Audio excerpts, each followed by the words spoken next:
I'm all right. Good. Confused, but all right. Tell me what's going on. Okay, I got this friend of mine. He had Mustang, 2000, 3.8 liter. I think the whole thing started off. He had a key issue. He shoved the key in there and forced it to go. And the car developed problems after that. And the PCM I couldn't read anymore. So what I did is I went to the junkyard, got a good PCM with a key and ring fob. Put that in, no difference. I replaced the CCM. I replaced the fuel pump. I've taken all the lines loose and cleaned and blown them out. And I still have no start. Fuel pressure is weak. And it seems like it fires in the belly. It doesn't actually fire. Something's out of sequence. Okay. All right. Are there any codes in the computer? I couldn't read it. There was no codes up. Well, so there's a difference. Did it say no communication when you check for codes, or did it say no codes? Yeah, there's no communication. Oh, okay. All right. Well, that's going to be the root cause. I guarantee it. We got to fix the communication issue first before doing anything else. So that could make it look like we got a security issue that could, prevent the fuel pump from running. Yeah, the communication issue That's what I was wondering. Yep. Because I get a security. You know how it flashes real fast? Yep. Then I leave the key on, with the door closed, and it'll clear, and no flashing at all. But as soon as I turn the key off and back on, it goes to flashing. Yeah. Flashing fast again. I have no idea what's going on. You're sure the fuses are good? Yeah. Okay. I did have a couple blown fuses. I replaced them. They haven't blown. And it still have no start. So I've even went back to the fuel pump. It is a new fuel pump that's in it, but I don't know if it's a little faulty. So I made a little jumper just to hit the fuel pump with power, and it does work. Mm-hmm. It primed the whole system up. It should have fired with the system primed, but it wouldn't even do that. So the PCM is actually really common to go bad, causing this problem. Okay, but like I said, I put another one in it. So it's still the same issue. So what we would have to do if the PCM has been replaced, well, and really what should have been done prior to this is checking all the powers and all the grounds going into the PCM with the key turned on. In addition, you might want to check that 5-volt reference that comes from the PCM that goes to like the sensors under the hood. So for example, that throttle position sensor needs to receive a 5-volt reference from the PCM on the brown wire with a white stripe. Now, this is a good way to see if the computer is, powered up or not, or if this reference voltage is shorted to ground. So sometimes what happens is this reference voltage, this 5-volt reference, it gets sent from the PCM to a couple different sensors. I think there's like the DPFE sensor, which, by the way, is actually really common to go bad in this vehicle. And they actually short out. And what will happen is it'll short out the 5-volt reference from the computer down to ground, and that'll short out the computer, which will make it look like the computer's bad, but the computer's not really bad. It's just shorted out. So you could start by, I suppose what you could do, it might be easier to check the powers and the grounds. You could just start by unplugging all the sensors under the hood that receive a 5-volt reference. So the throttle position sensor, there's the DPFE sensor, which is your delta pressure feedback exhaust gas recirculation sensor for the EGR sensor or the EGR valve. And any other sensor. Let me pull up a diagram here real quick. And I can tell you what sensors share this 5-volt reference.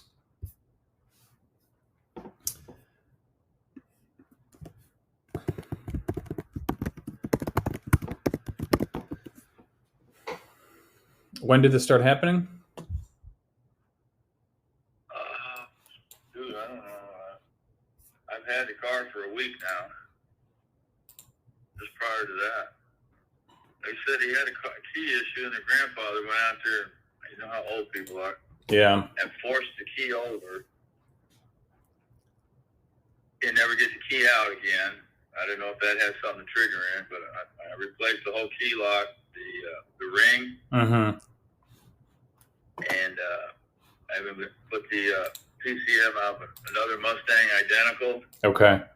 into it, so it would be a match for security. Yeah. And it still does the same thing. Okay. And I read up a CCM, which is under the right fender, Mm-hmm. inside the right fender. With the relays, I replaced that. So no change. I went to the back.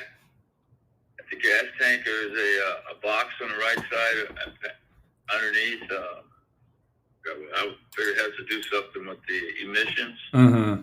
There's a plug-in back there that the gas tank also feeds into on a, I don't know what that was called. It's got these lines that go through. I figured it's for fumes, Mm-hmm. fuel fumes, and that's still no difference. Okay. So I'm showing here your throttle position sensor. There's the fuel rail pressure transducer and the DPFE sensor. At minimum, there is a deal that's on the fuel rail. I believe so. That's what the diagram says. That's what the diagram says. Yeah, there's a unit on the fuel rail. Mm-hmm. That was leaking or whatever program, wherever. I replaced that with another. Oh, okay. I see. It's got 3 wires that go to it. I don't know if it's for a fuel shutoff or fuel pressurization. Right. But that was replaced also. Okay. It's got a brown and white, a red and pink, and a gray and red, I bet. Yeah, 3 wires to it. Yep. Okay. Basically, all of them have 3 wires to it. Yeah. This is brown and white wire. Here it is. Okay, this is what I'm looking for. So the brown and white wire does go to that sensor that you're talking about at the fuel rail, the pressure transducer. Yeah. And then the brown and white wire, that should have the reference voltage from the PCM that I was talking about. It does go to your DPFE sensor, your throttle position sensor, and what is the EPS sensor? It's the DPFE sensor. So the DPFE, that's the differential pressure feedback EGR sensor. Basically, it's just a sensor that tells the computer the EGR position. Now it's hard to explain. It's a digital sensor, but it can't monitor the EGR valve in real time, because I think it's an old school EGR with no sensor on it. But what happens is it uses 2 hoses, and it can there's like a orifice too or something in the exhaust, but it can measure the difference from normal pressure to when the EGR valve is actually working. And by measuring the difference, that's when it can tell the computer how much the EGR valve has been opening up. And they go bad all the time on these vehicles. So that EGR is an important component of it. Yeah, big time. Absolutely. Yeah, the DPFE sensor. So and they're real simple, cheap sensors. So what you might want to do is just leave the key off, pop the hood, unplug the DPFE sensor, unplug the throttle position sensor, and then that fuel rail pressure sensor that you're talking about. And then turn the key back on and see if there's communication with your scan tool. If all of a sudden there's communication, I would be willing to bet that one of those sensors were shorting out, causing this problem. Okay. That 5-volt reference, the brown and white wire, does go to your fuel tank, your fuel level sensor in your fuel tank. Just a heads up. But I've never personally seen that short out, so I don't think that's going to be the problem. There's another interesting, where on the timing, I thought it had to do something with the distributor, but don't have it. It's a long rod that adjoins to the oil pump. It runs off the oil pump. It's got a sensor up on top of that. Oh, that's like basically the cam sensor, like the synchronizer. You know what? Right. Yeah, that's a good question. Let me pull it up here.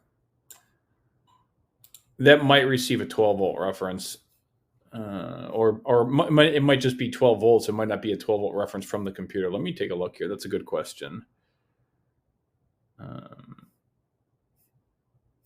Yeah, those do go bad. You know what? I thought it's been a while since I worked on one of these, but yeah,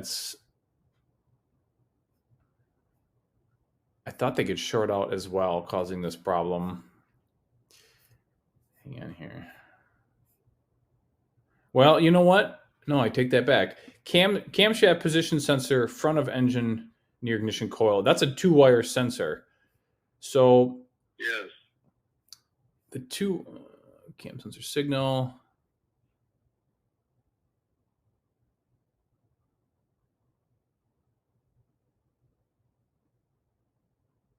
Oh no, you know what? Hang on. Maybe it does. I think my eyesight's going bad. Hang on, let me double check. I'm reading these diagrams and they're so small. Let me just double check. Hang on, bear with me. Don't ever get old. Yeah, I'm already with you. 65. 65 years young. I wish. Where did that go? I lost it now. Oh, here it is. It's a gray and red wire.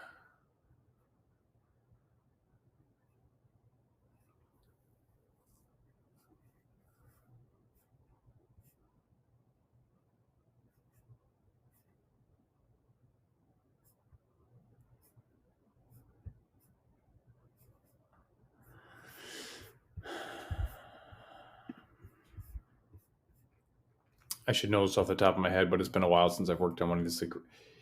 The gray and red wire. Yeah, it's not the brown and white that we were talking about. So it might be. Oh, you know what? That's a ground, I think. So I don't believe that sensor could. You could unplug it. I could be wrong, but I don't think that sensor is going to cause this problem. But just for grids, for testing purpose, just unplug it and see if it makes any difference. Usually, it's the 3-wire. What's it? I said I have unplugged that. It didn't do no difference. Oh, okay. All right. They put a timing chain in this.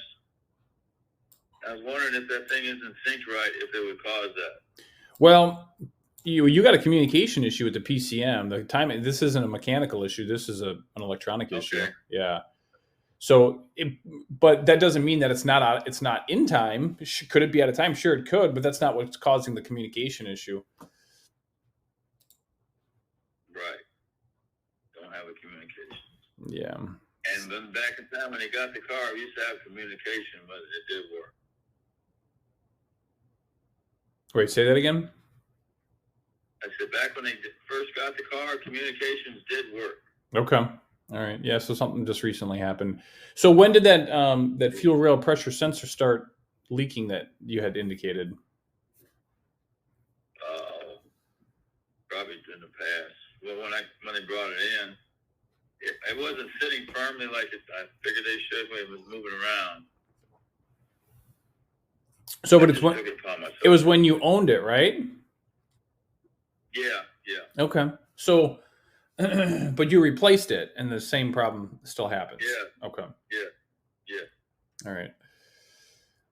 Well, just run the test, unplug the other sensors that we talked about, and see if that does the trick. If not, and the PCM has been replaced, then either you or a technician is going to need to check the powers and the grounds going into the PCM with a key on.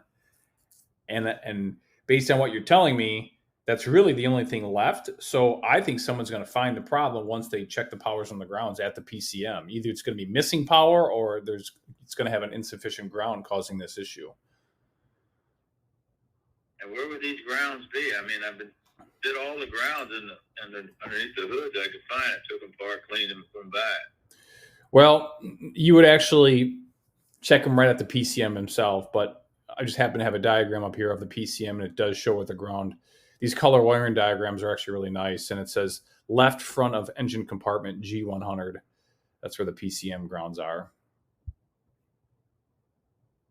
Is that?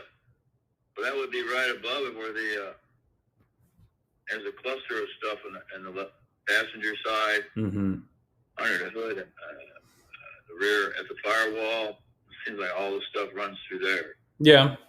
I mean, is that the area you're talking about? Yeah, left front of an engine compartment. Yep. All right. So you're basically saying it's a ground issue. No.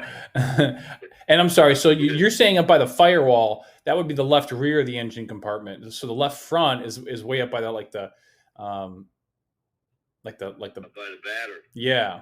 Yep.